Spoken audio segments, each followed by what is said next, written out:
Vamos a continuar con la ponencia sobre seguridad y datos de salud a cargo de Mar de las Heras, que es la profesional, la persona que nos acompaña. Pero antes vamos a pediros nuevamente vuestra ayuda. Vamos a escanear ahora, por favor, el código QR2, el que veis en ese programa que os hemos entregado al entrar. Repito, si no lo tenéis vosotros, siempre tenéis a vuestra izquierda o a vuestra derecha a alguien que sí lo tenga. Y vamos a cumplimentar esas dos preguntas. Esta vez son únicamente dos preguntas, que encontrarán seguramente su respuesta en la intervención de Mar de las Heras. La primera que os saldrá es esta: ¿crees que los hospitales y centros de atención sanitaria están actualmente entre los principales objetivos de los cibercriminales? Esa es la primera pregunta. Y la segunda, recordad que estamos en el código 2, en el QR2. Segunda pregunta: con la información que tienes en la actualidad, estima cuántos incidentes de ciberseguridad en instituciones sanitarias se reportaron en España en 2022. ¿Cuántos incidentes de ciberseguridad en instituciones sanitarias se reportaron en España en 2022? Mientras damos un poquito de tiempo a recabar las respuestas, hay que decir que posiblemente, Mar, nos puedas comentar mejor los resultados que vamos a ver enseguida, pero los datos que hemos localizado mientras nos estábamos documentando para tu intervención indican que, sobre todo después de la pandemia, el sector sanitario es uno de los más golpeados por los ciberdelincuentes. Te lo estoy contando a ti, pero vamos, me lo puedes contar tú con muchísimo más detalle, ¿no? Según el INCIBE, que es el Instituto Nacional de Ciberseguridad, en el año 2022, muchas instituciones, no voy a decir la cifra porque está la gente opinando, ¿no? Ha sido cientos de instituciones, de organizaciones sanitarias, han reportado incidentes de seguridad. Sí podemos dar una pista, que es una cifra que supone un incremento de casi el 50%, el 48% con respecto al año anterior. Evidentemente, cuanto más se introduce la tecnología en la sanidad, somos más vulnerables, ¿no? No sé si Martiño ha sufrido algún ataque cibernético o no, y si las respuestas son las reales. Vamos a verla. Me encanta este momento, ¿no? Porque me siento como en Operación Triunfo o algo así. Yo, para la próxima convención, Elena, quiero más encuestas. ¿Crees que los hospitales y centros de atención sanitaria están actualmente entre los principales objetivos de los cibercriminales? Pues claramente a favor del sí, algo más del 65%, no, el 17%, y me llama la atención la cantidad de gente que no sabe, no contesta. Bueno, que es el 17%, ¿no? Vamos con la segunda tanda de resultados. Con esta información que tenemos, estima cuántos incidentes de ciberseguridad en instituciones sanitarias se reportaron en España en el año 2022.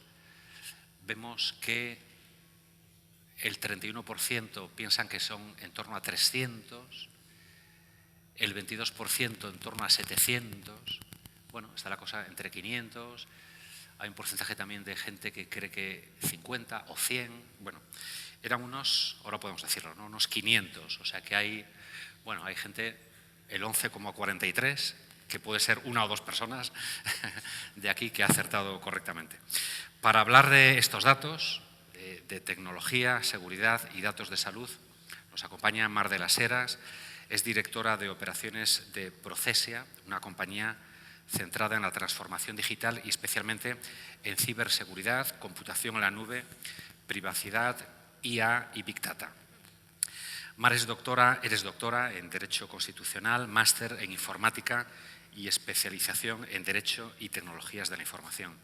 Has desarrollado tu carrera profesional en el ámbito jurídico, porque vienes de letras. ¿Puedo contar la historia de tu padre que me decías? Es que el padre dijo, hazte un máster ¿en qué? En inteligencia artificial, nuevas tecnologías, del mundo de las letras, ¿no? O sea, que tuvo buen tino, Que los padres a veces se equivocan, pero el tuyo, desde luego, que fue muy atinado. Protección de datos y tecnologías de la información. Has publicado trabajos y ponencias sobre el impacto de las nuevas tecnologías, derecho fundamental de la intimidad, TICs y derecho e IA. Pues cuando quieras. También tendremos tiempo para las preguntas. Si queréis, en cuanto veáis algo de lo que queréis saber más, el teléfono de WhatsApp que tenéis en el programa y vamos recopilando la información.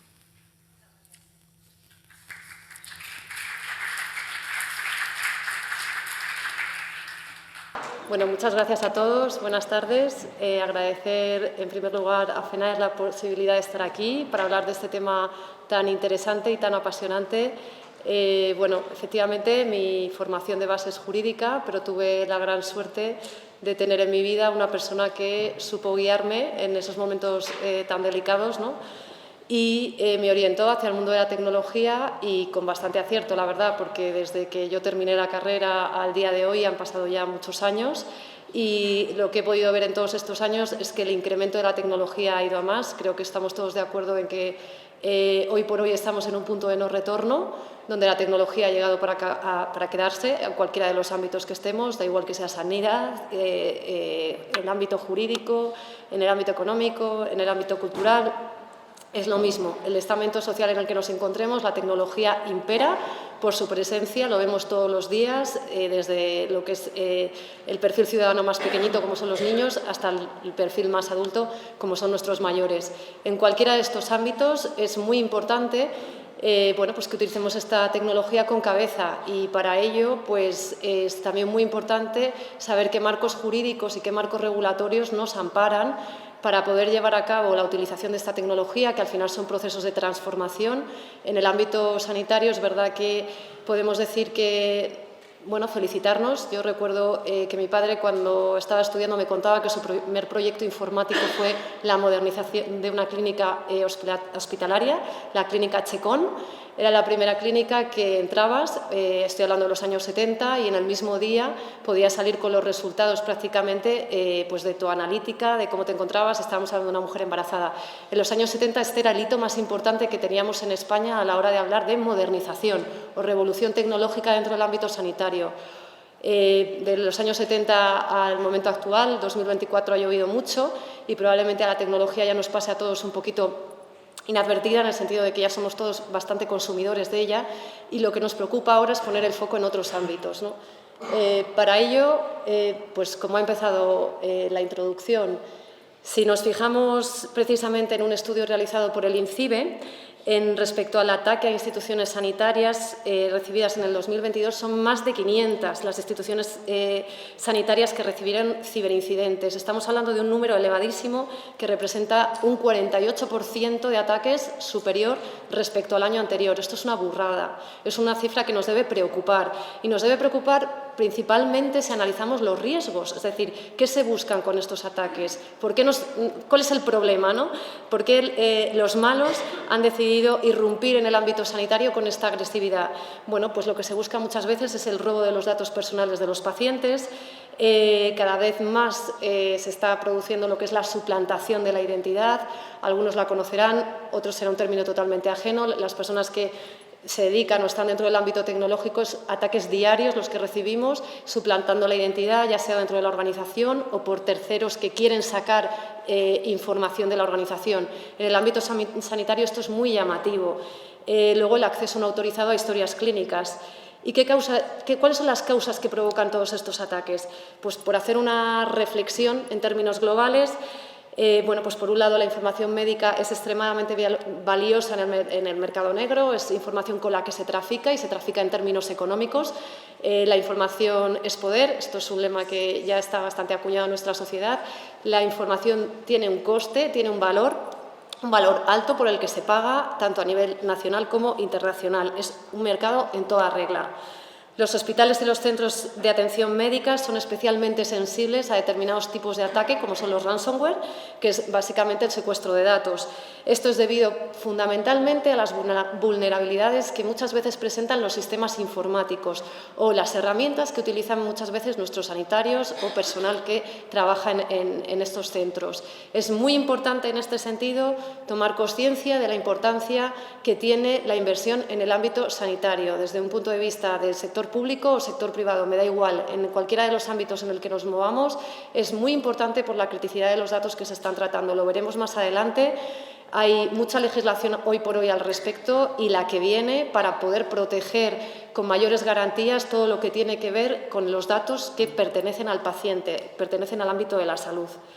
Respecto al mercado legislativo, no me voy a detener mucho aquí porque no quiero convertir la charla en un monólogo legal, pero sí apuntar bueno, pues que la normativa más importante que se ha aprobado en este ámbito fue el Reglamento Europeo de Protección de Datos, allá por el 2016. Aquí ya se apuntaba, se señalaba la fuerte repercusión que introducía el texto legal, subrayando sobre todo lo que eran los datos de salud, en tanto en cuanto porque los usuarios tenían nuevos derechos y obligaciones en cuanto se reciben servicios de carácter médico. Todos sabemos lo que es un dato personal, porque creo que ya es raro la página o el servicio que nos pueda ofrecer Internet donde no se nos informe de ello. Por lo tanto, sabemos que un dato personal es cualquier información que nos identifique, ya sea a través del nombre, la foto, el IP, las redes sociales, correo electrónico, pero si nos tenemos que detener en qué es el dato de salud, pues es quizás lo más importante a tener en cuenta es que es todo el estado de salud física y mental de una persona, incluyendo esto los servicios de prestación sanitaria. Por lo tanto, se empieza a hacer foco especialmente en la protección de este dato, ¿no? Que ya se recogía en nuestra legislación a nivel nacional, ya se mencionaba como un dato especialmente sensible, pero con la regulación del Reglamento Europeo de Protección de Datos se pone más en valor. ¿Cómo se obtienen los datos? Pues los datos en cualquiera de los ámbitos que nos encontremos, pero especialmente y centrándonos en el ámbito sanitario, para poder recabar esos datos es muy importante la manifestación por parte del paciente, en este caso, por parte de bueno, pues, quien va a ser usuario de este centro de salud, de este servicio médico, de una manifestación libre, específica, informada e inequívoca de que van a ser tratados nuestros datos de carácter personal. Esto es fundamental tenerlo en cuenta, porque todo lo que no se haga de esta manera, pues estaremos fuera de lo que marca el ámbito legal. Como decía, la normativa más importante o la que, digamos, vino a dar un empuje muy fuerte a lo que es la regulación de los datos sanitarios viene dirigida por el Reglamento Europeo de Protección de Datos, que se aterriza en España con la Ley Orgánica de Protección de Datos y Derechos de Garantías Digitales, conocedora por todos nosotros. Sin embargo, aquí en el ámbito sanitario, en lo que es el ámbito sectorial, también hay mucha más normativa que, bueno, pues nos hemos parado a puntualizar aquí por conocimiento del auditorio, pues en algún momento quieren investigar, pues tenemos la Ley General de Sanidad, la Ley en materia de información y documentación clínica, la Ley General de Salud Pública, de investigación biomédica. Es decir, en el ámbito sanitario la verdad es que nos podemos felicitar porque el marco regulatorio que hay es extenso y esto también nos deja o nos da más seguridad a la hora de mezclarlo con el marco tecnológico. Respecto a lo que es la política de privacidad y protección de datos, bueno, todos somos conocedores que al entrar o al ingresar en cualquier portal web que va a recabar información nuestra y, por supuesto, que tenga que ver con el ámbito sanitario, tenemos que observar que exista una política de privacidad, es decir, una política de privacidad que nos esté indicando que se está cumpliendo con la normativa en protección de datos. Esta normativa en protección de datos, como comento, viene marcada tanto por el Reglamento Europeo de Protección de Datos como nuestra Ley Orgánica de Protección de Datos y Derechos de Garantías Digitales. De acuerdo con esta normativa, lo que se va a buscar, el fin último en todo caso, va a ser siempre garantizar la confidencialidad de la información del paciente, que es al final nuestra información. Respecto a cómo se recoge esta información, ¿qué tenemos que tener en cuenta cuando se va a recabar información nuestra, ¿no? Datos de carácter personal que atañen a nuestra salud? Pues primero, tenemos que tener clara la finalidad, cuál es el motivo para el que se recaban nuestros datos personales. Luego, ¿cuál es la base jurídica? Es decir, ¿en qué legitimidad se sustenta la recogida de estos datos? Siempre tiene que haber un fundamento, una base legal que lo ampare. Los derechos que puede ejercer, que los vamos a examinar un poquito más adelante y ya me voy a parar en ellos porque creo que tiene interés comentarlos. ¿Quién es el responsable del tratamiento? Esto es muy importante. ¿Quién es el que está a cargo de esa gestión, de ese tratamiento de los datos?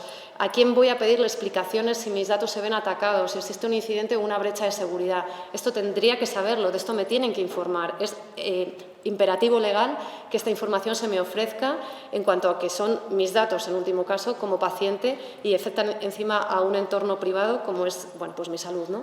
Y luego tiene que aparecer claramente identificado el contacto por parte de la organización, es decir, el delegado de protección de datos que establece la ley para que si yo en cualquier momento necesito dirigirme al organismo, comunicar cualquier tipo de incidente, duda y demás, tenga este canal habilitado por un experto que me tiene que dar respuesta, ¿no? Y sobre todo cuando estamos en datos de carácter tan sensible. Luego hay otro aspecto importante que tiene que tener el organismo, que es el RAT, que es el Registro de Actividad de Tratamiento, que lo que se hace con este tipo de registro es el mantener un registro detallado de todas las actividades que se lleva a cabo por parte del organismo. Es decir, al final los datos de carácter personal dentro de una organización se tratan en diferentes áreas. Es decir, tenemos por el Departamento de Recursos Humanos, el Departamento de Investigación, en el departamento más operativo, que en un ámbito sanitario tiene que ver a lo mejor con el día a día de los pacientes. Todo eso se tiene que recoger en un documento que es el RAT y ahí tiene que estar la información concisa y actualizada siempre, porque esa es la foto, la manera que tiene la organización de coger un pulso a cómo se encuentra dentro de sus diferentes áreas respecto al tratamiento de datos. Periodos de conservación. ¿Cuánto tiempo pueden estar mis datos de salud almacenados por el organismo? La ley establece que es un periodo de 5 años. Sin embargo, hay una serie de supuestos en donde la información se puede conservar indefinidamente y, básicamente son 2, cuando existan razones epidemiológicas de investigación u organización y funcionamiento del Sistema Nacional de Salud o a efectos judiciales, es decir, aquellos casos en los que se encuentren en un proceso de investigación judicial. En ambos casos uno obedece quizás a un estamento social o se puede representar o derivar más a una petición de poder en este sentido y la otra tiene una base jurídica. En ambos casos siempre se trata de evitar, en la medida de lo posible, conservar la información de las personas afectadas. Se trata de disociar el dato en la medida de lo que se pueda, para evitar precisamente esos incidentes o brechas de seguridad que pueden tener al final una repercusión social importante y con efectos, como todos conocemos, de cara a la opinión pública. Respecto a los ejercicios de derechos, es decir, yo como paciente que estoy dando mis datos de carácter personal en el ámbito sanitario, efectivamente para una finalidad, que es un tratamiento, del que sea, que puede ser corto o indefinido en el tiempo. ¿Qué derechos me asisten? Por un lado está el derecho de acceso. Esto es cuando queremos conocer si el responsable del tratamiento, que en este caso podría ser el centro sanitario, está tratando o no nuestros datos y en este caso, si cuando está realizando ese tratamiento y yo ejerzo este derecho, ¿qué información tengo derecho a saber, ¿no? En virtud de este derecho, el organismo a mí me tendría que facilitar una copia de los datos que son objeto de tratamiento para asegurarme que se están tratando los datos que he dado a estos fines únicos y exclusivos y no otros. Los fines del tratamiento, de los que he tenido que ser informada previamente, cuando hemos visto en qué se basaba, la vía por la que yo estaba dando mis datos personales. En ese repaso de pasos, ahí tendrían que estar los fines del tratamiento detallados, la categoría de datos personales que se están tratando en este ámbito o por este organismo, los destinatarios de mis datos personales, si es que esos datos se van a transferir a terceras entidades, y ya no hablamos si se van a transferir a países terceros, el plazo previsto de conservación de los datos, o si no es posible, los criterios utilizados para determinar ese plazo. Ya hemos visto la exigencia que marca la ley en este ámbito. La existencia también de solicitar al responsable la rectificación, supresión y limitación del tratamiento de los datos o incluso la oposición cuando corresponda, porque ahora vamos a ver que hay en determinadas situaciones en las que, por mucho que queramos, no procede. El derecho a presentar una reclamación ante la autoridad de control y, cuando los datos no se hayan obtenido directamente de mí como paciente que está dando esos datos personales y cualquier información disponible sobre el origen de mis datos. Es decir, cuando yo ejercito el derecho de acceso, el organismo, el centro sanitario, está obligado a darme toda esta información que está aquí detallada. Por otro lado, la existencia de decisiones automatizadas, incluido la elaboración de perfiles, información significativa sobre la lógica implicada. Es decir, cuando estamos hablando ya de aplicaciones que están tratando mis datos con algoritmos, en toda esa secuencia de tratamiento de la información también tengo derecho a saber cómo se está tratando, qué información se está tratando y para qué fines. Limitación, el derecho de limitación. Bueno, este es un nuevo derecho que consiste precisamente en obtener esa limitación en el tratamiento de los datos personales. Es decir, yo como propietario de los datos tengo derecho a limitar esa información que he dado en un momento dado, pues para fines de, que correspondan dentro del ejercicio de la clínica o la entidad sanitaria correspondiente. Si bien este ejercicio presenta a su vez otras dos vertientes que están relacionadas con la supresión de mis datos, ¿no?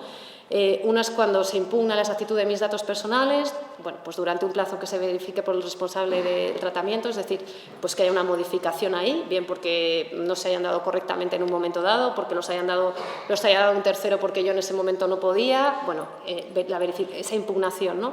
O cuando te hayas opuesto al tratamiento de tus datos personales, que el responsable, digamos, que realiza en base a un interés legítimo o por un interés público, y mientras que él verifica si estos motivos prevalecen o no, yo tengo derecho, ¿no?, a esa limitación que puede derivar esa suspensión del tratamiento de datos. Por otro lado, yo podría también solicitar al responsable de la información lo que es la conservación de los datos, ¿vale? Pues en este caso puedo solicitar esta medida pues cuando el tratamiento sea ilícito y nos hemos opuesto a la supresión de nuestros datos, y en su lugar lo que se está solicitando es la limitación del uso de estos datos, ¿no?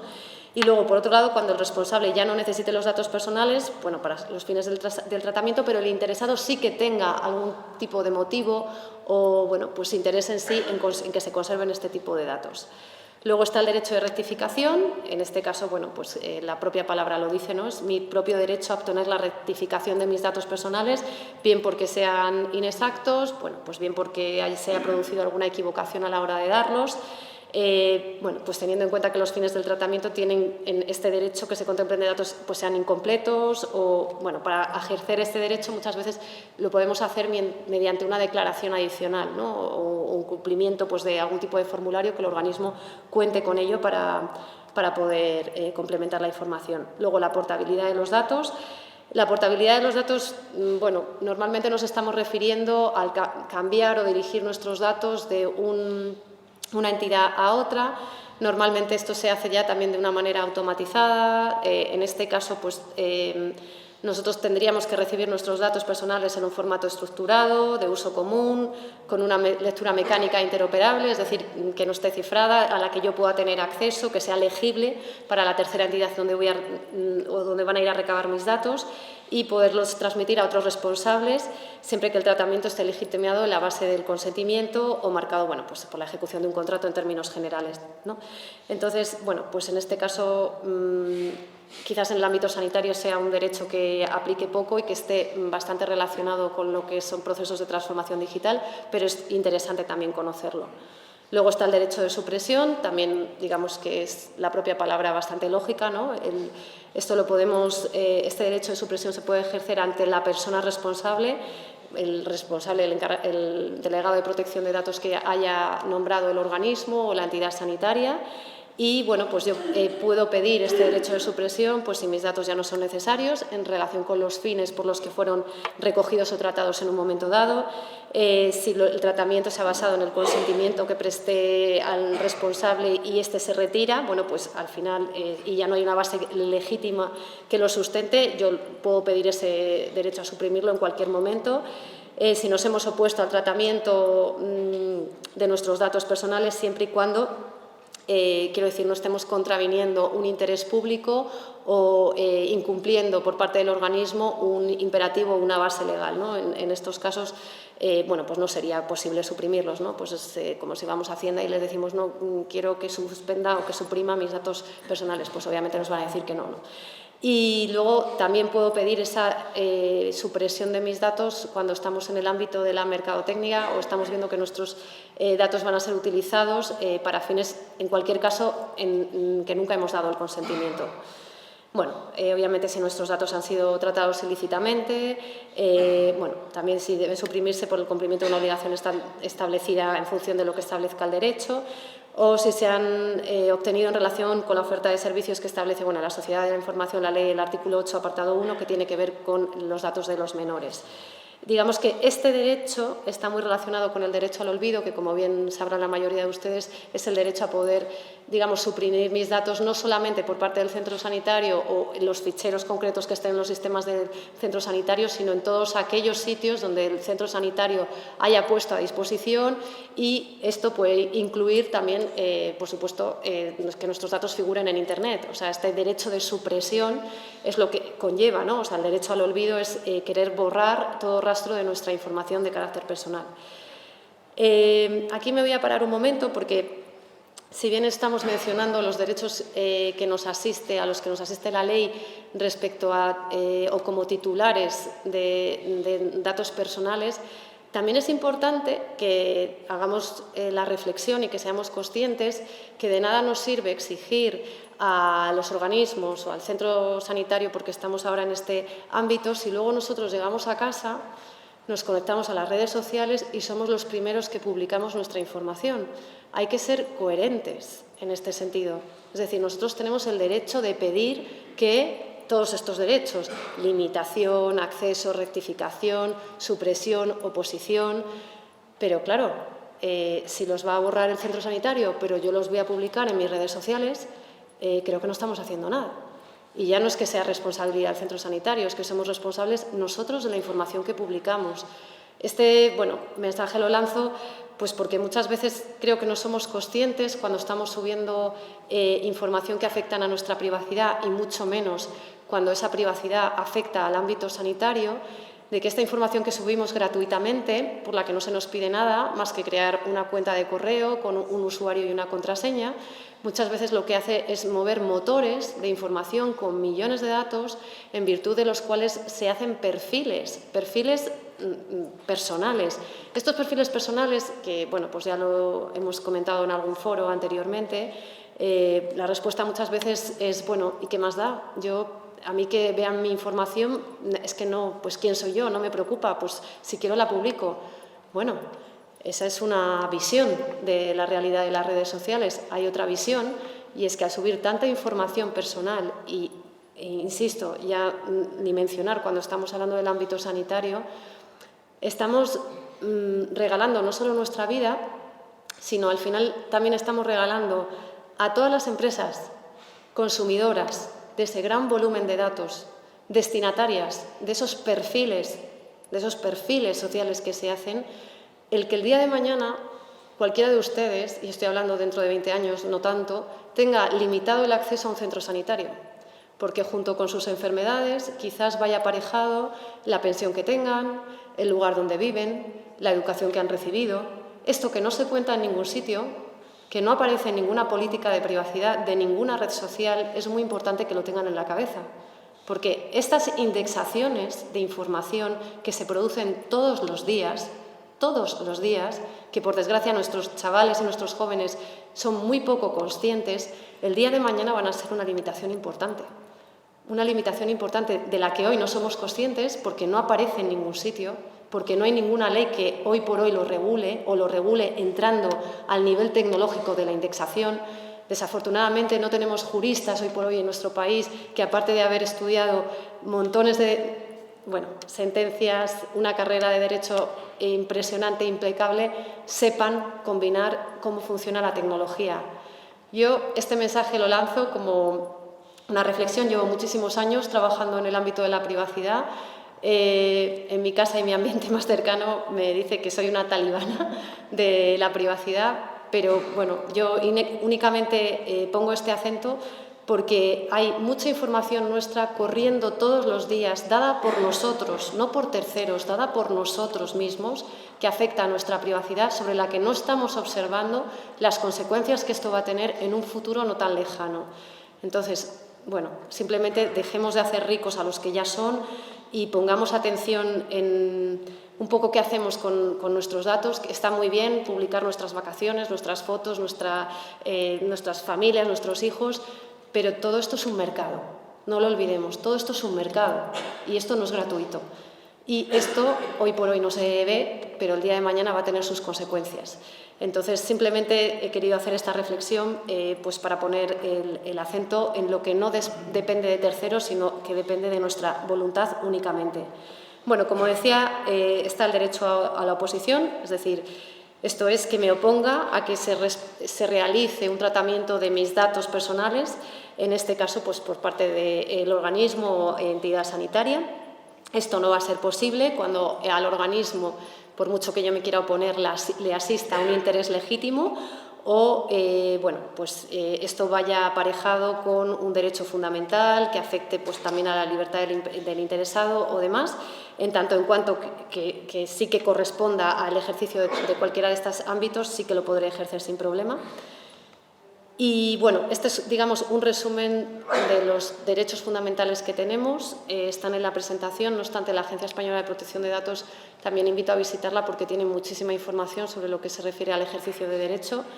Luego hay otro aspecto que tenemos que tener en cuenta respecto a lo que es la privacidad y la protección de nuestros datos, que son las quejas y sugerencias. Tenemos que el centro sanitario, en este caso, siempre tiene que habilitar canales para poder llevar a cabo, poder poner estas quejas y sugerencias a disposición del titular del dato y, por supuesto, el uso de las cookies siempre se nos tiene que avisar sobre la finalidad de las mismas.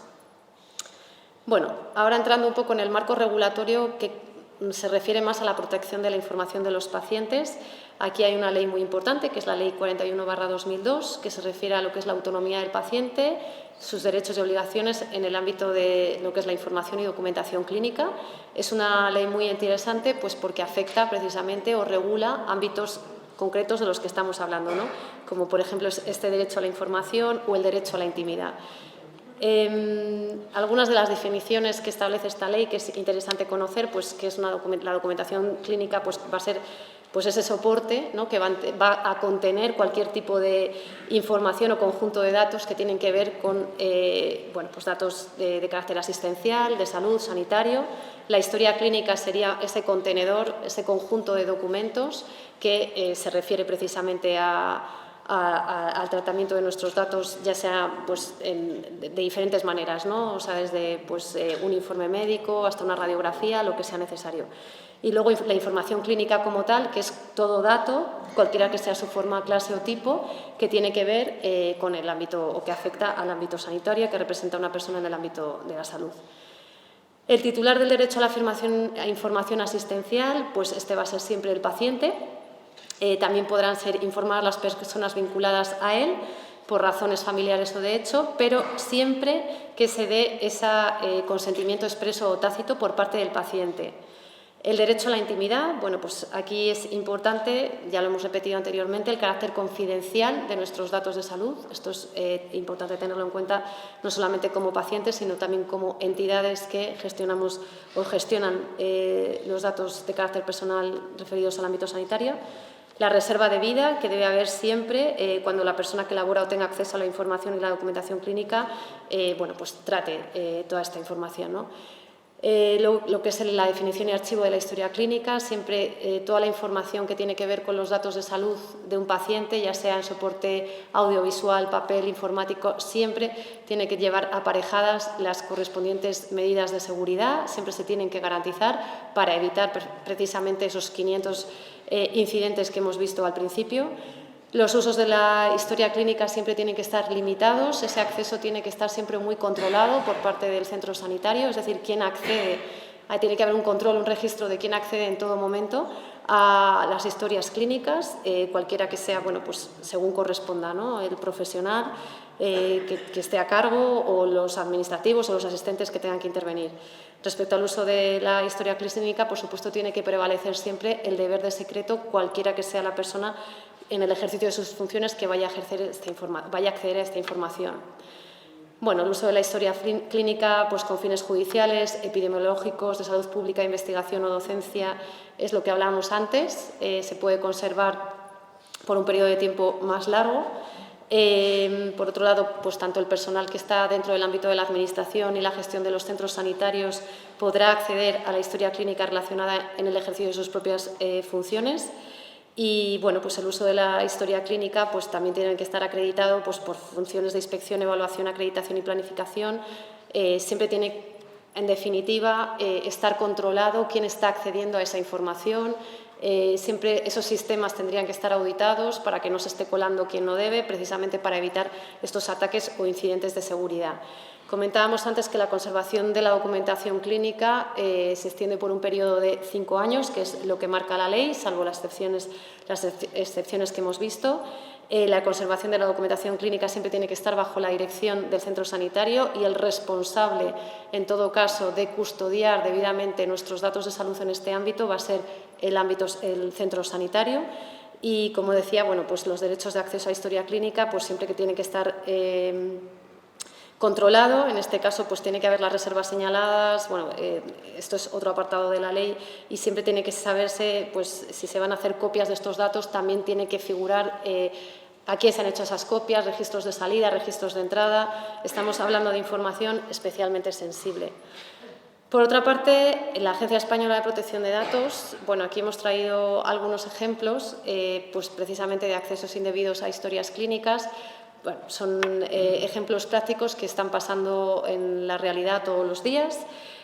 Bueno, pues el primer caso es en consecuencia de acceso a una historia clínica, donde el reclamante por parte de una enfermera que no tenía legitimización para ello accedió a la historia clínica. Esto se pudo demostrar por un certificado emitido por el Servicio de Salud, es decir, hubo un registro de que esta enfermera accedía mediante este certificado. Por lo tanto, cuando se envió al juzgado de instrucción que se tramitaba la querella por revelación de secretos, se pudo demostrar, se pudo comprobar que ese acceso por parte de la enfermera había sido ilícito y se sancionó al Servicio de Salud por entender que no se habían aplicado las medidas de seguridad suficientes y que por ello se había producido una vulneración de la confidencialidad de los datos. Por supuesto, luego el centro de salud tiene el derecho de ir contra el profesional que no ha actuado de manera diligente ni garantista. Otro de los casos que hemos traído, pues una señora denunciaba a su exmarido, que no era su médico, sí que era un profesional de la medicina, pero no el suyo particularmente, por un gran número de accesos indebidos a su historial clínico. Se constató que la historia clínica de la reclamante se había sido accedida en más de 609 ocasiones y se pudo demostrar que de esas 609 ocasiones, 496 veces los accesos habían sido realizados por su exmarido. De nuevo, se sancionó al Servicio de Salud, donde trabajaba el exmarido, al determinar que no tenía las medidas de seguridad adecuadas y no detectar el número de accesos desproporcionados. Como veis, la responsabilidad en ambos casos se cargó contra el centro sanitario. Como decía, el centro sanitario luego puede pedir consecuencias contra los profesionales que han ido o que han vulnerado al final el ejercicio de sus funciones, pero en primer término el responsable como tal de observar o de cumplir con las medidas de seguridad adecuadas y oportunas siempre va a ser el centro sanitario. Es verdad que existen tres escenarios respecto a quién es el responsable del tratamiento. Aquí hemos enumerado 3 supuestos. El primer supuesto es el profesional sanitario como responsable, es decir, este es el profesional que, lleva todo el peso de la actividad médica y lo que hace es alquilar un local para poder desarrollar su actividad profesional. En este caso, si hubiera una fuga de información, obviamente la responsabilidad sería del profesional médico, en nombre del cual se ha montado el centro médico, se ha hecho el alquiler en el sitio correspondiente. Luego, el segundo supuesto, que es el más común, es que la responsabilidad sea del centro sanitario. Esto es lo habitual, es decir, normalmente es quien asume este papel de responsable de la información titular. Y luego el tercer supuesto sería una relación mixta en donde la responsabilidad esté asumida entre el centro sanitario y el responsable, el médico o el profesional o el especialista que esté impartiendo o dando sus servicios dentro de este centro médico, ¿no? Esto habría que analizar en cualquier caso la relación contractual que rige según el supuesto, pero estos son como los 3 tipos de responsabilidades que nos podemos encontrar cuando se producen vulneraciones de datos de salud por parte de entidades o, ya hemos visto, otro tipo de profesionales. Luego hay otros casos sobre la responsabilidad del tratamiento, que también es muy interesante lo que recoge en este sentido la Agencia Española de Protección de Datos. Aquí hemos traído otros 2 supuestos. Bueno, pues en el caso donde los pacientes son de un centro sanitario, el profesional sanitario es un empleado de la clínica en el hospital y como responsable del tratamiento quien tiene encomendadas todas las obligaciones en materia de protección de datos. Por ello será el encargado de suministrar las instrucciones a sus empleados de cómo actuar con la historia clínica, el cumplimiento de los mismos, la determinación de las medidas de seguridad. Este es el supuesto que comentábamos, donde el profesional sanitario está alquilando un local, un sitio, para ejercer su actividad médica. Bueno, pues como siempre tendrá personal a cargo, él es el encargado o es el responsable de instruir a todas las personas que trabajen con él y de, bueno, pues velar por, digamos, disponer de las medidas de seguridad adecuadas en todos sus sistemas y en el centro de salud. Por otro lado, pues, otro caso sobre la responsabilidad del tratamiento, pues en este caso es la hija de un paciente fallecido en una residencia que solicita la supresión de un informe que consta la historia clínica de su padre y le contestan que no puede proceder a dicha supresión al no haber transcurrido esos 5 años. Bueno, como podéis observar, son muchos los casos que se ven todos los días respecto a denuncias, dudas, incidentes que tienen que ver con el tratamiento de datos personales y bueno, los datos, concretamente los datos de salud y lo que lleva aparejado el uso de la tecnología, ¿no? Entonces, es un tema en el que debemos observar especial vigilancia, sobre todo pues, por este supuesto que me imagino que todos conoceréis, que es el ataque al Hospital Clínic de Barcelona. Este ataque se produjo en marzo del 2023, es decir, hace muy poquito, bueno, un año escasamente. El ataque tuvo lugar a principios de marzo, como sabéis, afectó a los servicios de laboratorio, farmacia y urgencias. Los responsables del hospital tardaron semanas en volver a restablecer todos los servicios informáticos. Estamos hablando de semanas, que son muchos días y que son muchas horas. Desde un primer momento aseguraron que no pagarían por el secuestro de estos datos, bueno, porque en cualquier caso no deja de ser bueno, pues una explotación, no deja de ser, bueno, cuando uno sufre un ataque de estas características, lo primero que tiene que hacer es denunciarlo a la policía. O sea, esto sí o sí, esto ya como recomendación, que nadie, si tiene negocio propio en cualquier otro ámbito que no sea sanitario y sufre un ataque de estas características, se le ocurra pagar nada, ningún tipo de rescate. Esto hay que denunciarlo, porque dentro de lo que es Interior, el Ministerio del Interior, ya hay unidades especializadas, ya hay cuerpos policiales especializados que se dedican a esto, a la investigación de este tipo de ataques y de este tipo de criminalidad. Por lo tanto, siempre hay que denunciar. Lo primero es denunciar. Concretamente, el ransomware es un tipo de ataque muy infeccioso y además que tiene pues, mala baba en el sentido de que lo que hace es cifrar los archivos y, por tanto, restringir el acceso a la información. ¿Qué hace esto? Pues esto lo que produce es una parálisis en el funcionamiento del organismo. Se produjo en el Clínic de Barcelona, también se produjo en el SEPE, no sé si lo recuerdan, el Servicio de Empleo Público Estatal español. Estuvo parado también un periodo de tiempo importante y esto también tuvo sus consecuencias, pues porque no se podían dar subsidios por desempleo y una serie de consecuencias para la ciudadanía que no se, quiero decir, se trataron con, bueno, pues con determinada confidencialidad. Pero lo importante de esto es el impacto devastador que tienen este tipo de incidentes, que tienen este tipo de ataques, al que estamos expuestos todos los días, un mal uso de la tecnología, un uso de los sistemas informáticos y la formación adecuada, sin el conocimiento debido puede provocar que estemos dando la entrada a bueno, pues incidentes de este tipo, que como vemos las consecuencias son complicadas, no solamente son consecuencias económicas, sino también son reputacionales y lo peor de todo es que si entramos en la parálisis de unas urgencias, esto tiene una repercusión social inmediata que afecta directamente a la actividad o a la vida del individuo. Por lo tanto, esto de la ciberseguridad ya es poca broma. Esto de la ciberseguridad, cuando estamos hablando de organismos como son los centros de salud, donde se está tratando información tan crítica, tan especialmente sensible, tiene que ser observado con las debidas diligencias. Se tiene que hacer una inversión económica proporcional al tipo de información que se trata. La inversión no solamente es inversión técnica, o sea, en formar a gente técnica. Yo esto no me cansaré de decirlo, cualquiera que sea el foro. Hoy por hoy la ciberseguridad no solamente es un tema de técnicos, es un tema que nos afecta a todos. a todos. Y da igual el papel que desempeñemos en la organización. Me da igual ser el administrativo de recursos humanos, me da igual ser, a lo mejor el personal de enfermería que tenga que acceder también a la historia clínica, me da igual ser el médico que al final esté incluyendo esos datos. Todos, funcionales y técnicos, dentro de la organización tenemos que tomar conciencia de la importancia de la seguridad de los sistemas, de la seguridad de los datos, de los debidos usos. Es muy importante y esto es responsabilidad, en último caso, del titular de la información, es decir, del centro sanitario que está llevando a cabo el tratamiento de datos personales. Bueno, por último, quiero mencionar una normativa en materia de ciberseguridad que actualmente se está haciendo la transposición al ámbito nacional. Es la directiva NIS2, es una directiva aprobada dentro del marco comunitario. Esta directiva lo que viene a establecer es un esquema de seguridad, ¿vale?, común para toda la Unión Europea, para todos los países de la Unión Europea.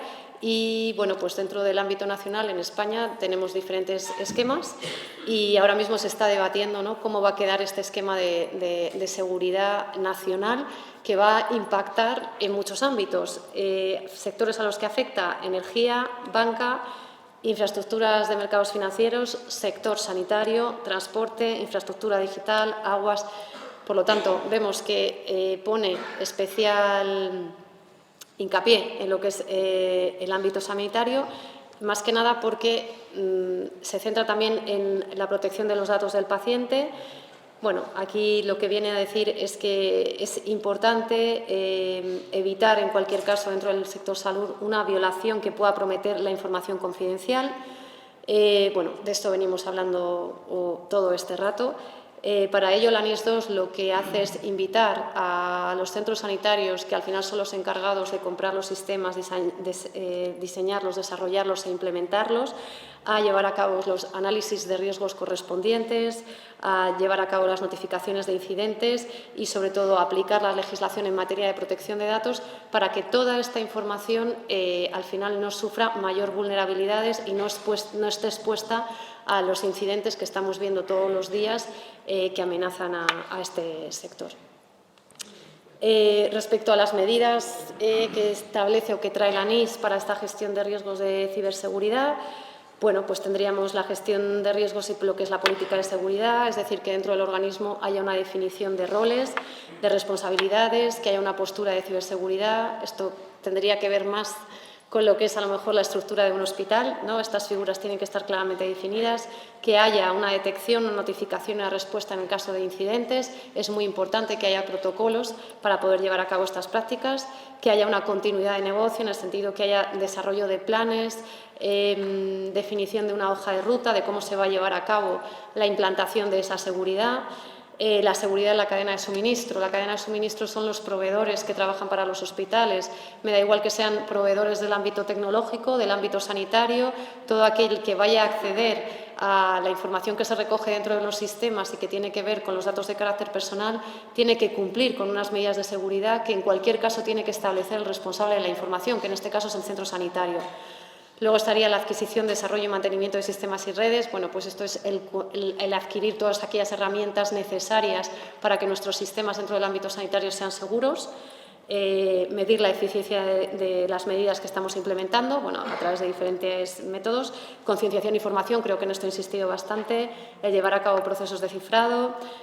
Por supuesto, concienciar tanto a recursos humanos en todo lo que tiene que ver con el control de acceso, la gestión de activos. Por eso insisto, la ciberseguridad no es solamente una cosa de técnicos, es cosa de todos los departamentos y mucho tienen que ver los departamentos funcionales. Y, bueno, establecer mecanismos de autenticación y transferencia de información. Hablamos mucho del doble factor de autenticación para todo lo que tiene que ver con el tratamiento de la información, ya sea en formato de voz, de vídeo, de texto, cualquier que sea el tipo de comunicación. Todas estas medidas son las que trae la nueva normativa que viene directamente de Europa, que afectan a todos esos sectores que he mencionado anteriormente, pero que tienen que observar con debida vigilancia los centros sanitarios si realmente quieren hablar de un tratamiento seguro de los datos personales de sus pacientes. Y, bueno, pues hasta aquí mi intervención. Ven si quieres para aquí para contestar muy rápidamente a varias preguntas que tenemos aquí. Te pido brevedad, rapidez, porque tenemos varias y si queda alguna sin resolver, seguro que a través de Procesia te podemos localizar. La primera es, del 1 al 10, ¿cuál es el grado de implicación de la sanidad pública española en la protección de datos del paciente? Del 1 al 10. Bueno, nosotros no trabajamos particularmente con centros sanitarios, pero bueno, sí que somos conscientes que el esfuerzo que se está realizando en este ámbito es cada vez mayor. Nosotros somos una empresa colaboradora, por ejemplo, del Centro Criptológico Nacional, del CNI. Este organismo está encargado ahora mismo de impulsar todo lo que es la estrategia de ciberseguridad a nivel nacional, y los principales organismos receptores de implantar esta estrategia precisamente es el ámbito sanitario. No se ha mojado con la nota, ¿eh? Un 6,5. Interpreto yo. Pues bueno, vamos a poner un 7. 7, se hace un trabajito extra. Vale, sí, bien, sí. un 7. Dos preguntas de la misma persona. ¿Quién es el propietario de los datos de Mi Salud? Sí. Y segunda, ¿tengo derecho a que un hospital en otra comunidad autónoma distinta a la que yo vivo acceda a todo mi historial clínico? Bueno, a ver, el titular del dato, el titular siempre voy a ser yo, claro, ¿vale? Porque es mi información. O sea, al final son mis datos personales de salud. ¿Qué pasa? Que cuando yo voy a un centro médico voy porque yo no me puedo curar a mí misma. Entonces necesito la ayuda de un profesional, de un especialista. Cuando yo voy al hospital tengo que dar mis datos y ahí tengo que contar todo lo que me pasa. Y ahí es donde se crea mi historia clínica y donde se va a generar mi expediente. En ese momento, yo como titular de mis datos le estoy, digamos, cediendo esa responsabilidad al centro de salud. Bueno, hemos visto antes 3 supuestos. Puede ser el centro de salud, en el caso de que sea una clínica privada y es el profesional el que ha montado la clínica, será él el responsable, y hay un tercer supuesto que es mixto, ¿no? Que es un centro de salud con un especialista que se trabaje en esa modalidad. En cualquier caso, lo más común es que sea el centro de salud, ¿vale? Eso contestando a la primera pregunta. Y al centro de salud es donde yo puedo invocar mis derechos, todos los derechos que hemos repasado antes. Respecto a si este centro de salud puede ceder mis datos a terceros centros de salud, lo hemos dicho antes, yo cuando voy a dar mis datos me tienen que informar de la finalidad para la que se recaban mis datos, y eso implica saber si va a haber cesiones o transferencias a terceros. Es decir, yo puedo estar haciéndome un tratamiento en Madrid y a lo mejor por motivos personales me tengo que desplazar a Barcelona, por lo tanto mi historial clínica tiene que pasar del centro de Madrid a Barcelona. Obviamente, o bien lo transfiero yo, o bien si hay un acuerdo entre centros, yo estoy dando el consentimiento para que se produzca esa transferencia. Más allá de eso, cualquier tipo de transferencia tengo que ser informado para saber cómo se están tratando mis datos. Y en cualquier momento también poder ejercitar ese derecho de acceso, ¿no? Si tengo dudas. Perfecto. ¿Es posible combinar la protección de datos con lo que se comentaba en la sesión anterior, de compartir esos datos para investigación y mejorar la inteligencia artificial? Sí, es posible, y este es un tema muy interesante. Comentábamos al principio de la charla.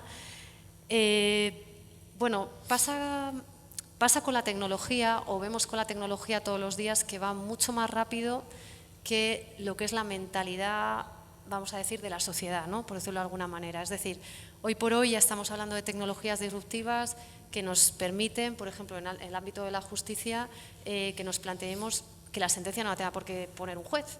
O sea, que sea, no voy a decir un chatbot, ¿vale? Porque me parece un poco excesivo, pero sí se están desarrollando ya sistemas que ayudan a pensar al juez, que prácticamente le dan una sentencia que él tiene que firmar.